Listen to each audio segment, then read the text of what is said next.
Kapurinong Pinoy, this is Dan Gravoso, your YouTuber in US. Anyway, good morning pala sa akin at good morning sa inyong lahat. Kagigisilong ko lang dyan guys. Ayoko talagang bumagon kasi ang lamig.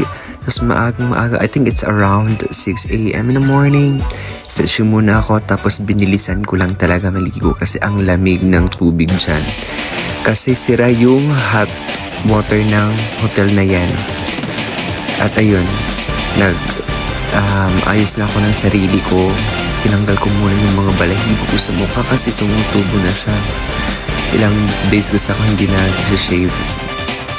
Bago ko i-shave yung pinapatubo ko ng like at least 2 to 3 days or 4 days. Tapos ni-shave ko kasi sayang yung cream. At ayun, binilisan ko lang talaga dyan din. Pat-pat lang yung face ko. Yun yung cream na ginalagay ko sa mukha ko kasi yan yung moist ng mukha ko pag hindi ako naglalagay, nagdidry yung face ko. At ayun na nga, nagbihis na ako. Sorry guys ang bilis talaga, binilisan ko lang yung transition pero tapos na ako dyan kasi tinatawag na ako ng partner. Sabi niya, bilisan mo na nga, malilate na tayo. At ayun, bandidali kaming umalis dyan sa hotel pero nagkape muna ako of course kasi hindi makukumpleto yung morning ko pag walang coffee. So, ayan, nagmamarunong tayo dyan guys sa coffee maker. Iba-iba kasi yung klase ng coffee maker. Yung isa is very easy lang. Tapos ito, pinahirapan talaga ako guys. Pre-press ko, tapos babalik ulit. Ayun na, parang tanga ko lang dyan. Anyway, matututo rin tayo dyan pag nag-try tayo. At ayun na nga, hintayin ko lang yan for 3 minutes. Yung allotted time na gawa ng coffee dyan. At ayun, lumabas na yung coffee. Grabe, nagkikrib talaga ako ng coffee every morning. So, palagi akong ginagawa. At ayun, shake na naman tayo dyan mga ka-Pinoy.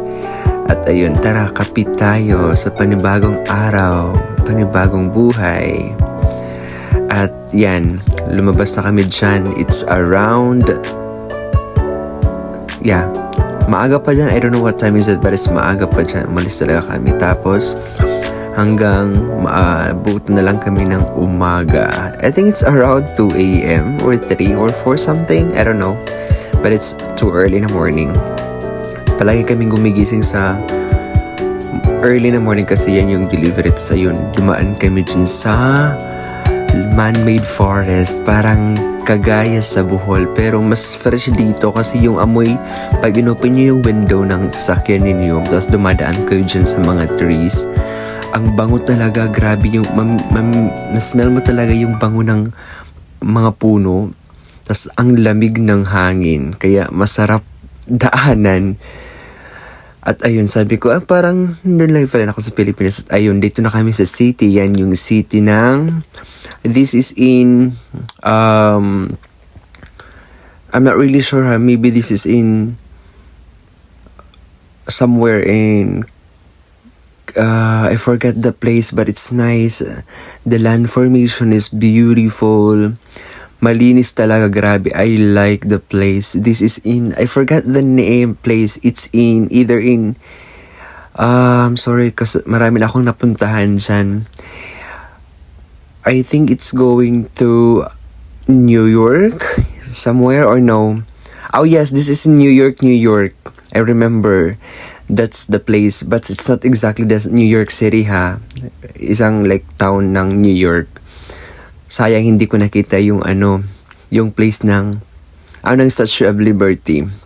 Kasi may delivery kami dyan sa New York and New Jersey connected to New York. So, dyan, yung place na nakikita nyo is New York City, New York. So, grabe, ang ganda ng lugar nila. So, ayun, dito kami mag-dinner din.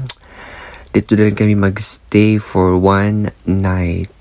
Sorry pala guys, hindi pala New York to. I remember there's a place that you can play lots of rides. It's in Pennsylvania. I'm really sorry for the words earlier. It's Pennsylvania. Ayun, nagagalit ako dyan kasi sabi ko sa partner, bilisan mo mag-pants ka na kasi ang lamig sa labas.